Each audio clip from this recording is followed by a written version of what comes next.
Hi, guys. Let's get on with chapter 4 from Freak the Mighty, titled What Frightened the Fair Gwen. And now you're going to get your answers about why they call her Fair Gwen of Air. You're going to get that.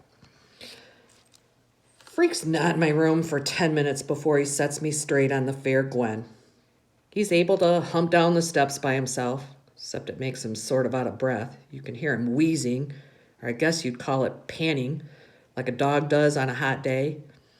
He gets into my room and I close the bulkhead door and he goes, "Cool, you get to live down here all by yourself?"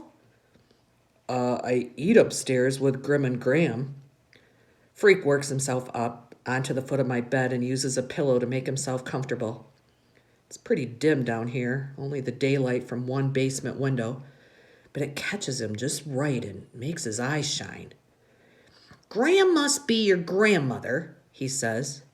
"Grim would be, I suppose, a sobriquet for your grandfather, based on his demeanor." I go, "Huh?" Freak grins and pushes back his yellow hair and he goes, "Pardon my vocabulary. Sobriquet. It means nickname, and demeanor means expression. I merely postulated that you call your grandfather Grim because he's grim. Postulate means I know," I said, which is a lie, except I can guess what he means, figure it out that way. "So how come you call your mom Fair Gwen of Air? Is that a nickname?" Freak is shaking his head. I can see he's trying not to let out that he's laughing inside. "Guinevere," he finally says, catching his breath. "The fair Guinevere from the legend of King Arthur. You know about King Arthur, right?" I shrug. The only King Arthur I know is the brand of flour Graham uses, and if I say that, I'll really sound like a butthead. He goes, "My mom's name is Gwen, so sometimes I call her the Fair Guinevere, or the Fair Gwen. King Arthur was the first king of England, way back when there were still dragons and monsters in the world. Arthur was this wimpy little kid, an orphan, and there was this magic sword stuck in a big stone, okay? Well, the old king had died, and whoever could pull the sword from the stone proved he was the next king. All these big, tough dudes came from all over to yank at the sword, and they couldn't budge it. One day, this wimpy little kid tried it when nobody was looking, and the sword slipped out like it was stuck in butter." "So he was the king? This little kid?" Freak nods. He's really into the story. And he's making shapes in the air with his hands. Then this is the first time for me hearing Freak really talk. And right away I know one thing. When he's talking, man, you can't take your eyes off of him.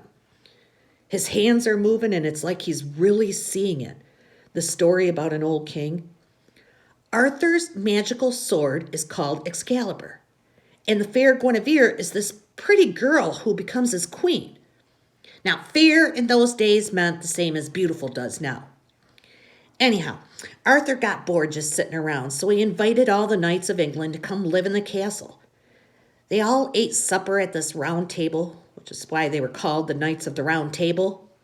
Every now and then, King Arthur would send them off on a special secret mission, which in the old days they called a quest. They had to slay dragons and monsters and evil knights. I assume you know what a knight wears into battle.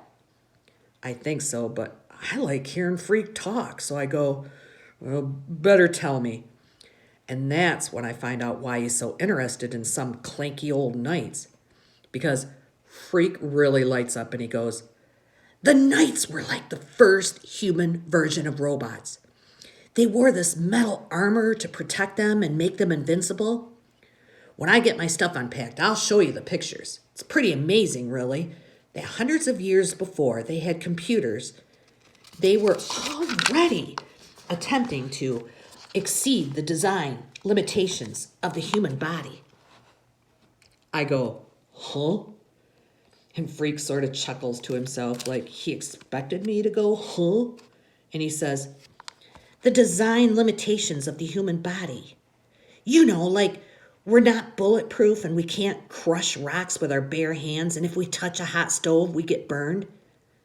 King Arthur wanted to improve his men, so he made them armor-plated. Then he programmed them to go out and do these quests, slay the dragons and so on, which is sort of how they program robots right now. I go, I thought there weren't really any real robots, just in the movies. Boy, does that make his eyes blaze. Like, whoa, talk about laser beams. He's like fuming. So upset he can hardly talk. Finally, he gets control of himself and he goes, I suppose I must make allowances for your ignorance. Now, on the subject of robots, you are clearly misinformed. Robots are not just in the movies.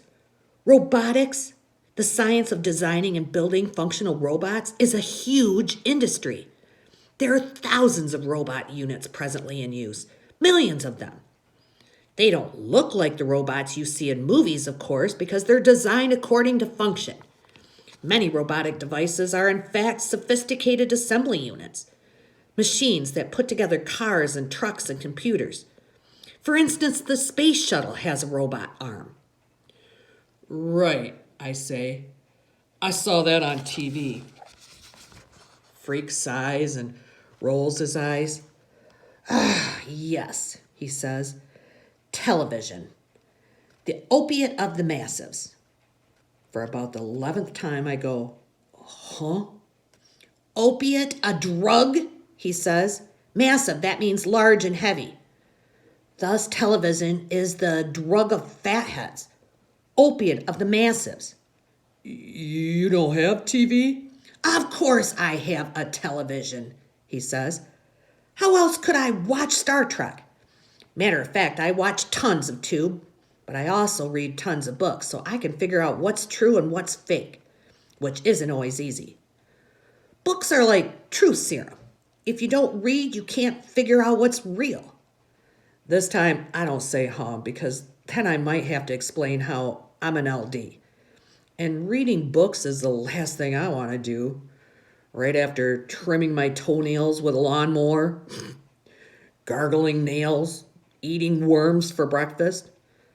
Of course, Freak has probably already guessed I'm a learning disabled because he's had a look around my room and it isn't exactly the public library. I'll lend you some of my books, he says. Cool, I say, like it's just what I've been waiting for. Another chance to prove I'm a butthead. Then we both hear it at the same time, this voice calling his name and sounding real worried. The fair Gwen, he says. I gotta beam out of here. I go up and open the bulkhead door, and his mother is in the backyard, and she's looking at this little red wagon. She catches sight of me coming up from the down under, and it's like somebody shot her. Like she's scared out of her mind. Kevin, she says, I'm looking for a little boy. Freak is huffing and puffing as he humps himself up the steps, and the fair Gwen grabs Freak and puts him in the wagon, and I swear she almost runs home. Like, if she doesn't get away quick, something really bad is going to happen. Freak is in the wagon, and he's trying to look back at me, trying to shrug his shoulders and let me know he doesn't understand what got into the fair Gwen. But I know. Pretty simple, really. She's scared of me.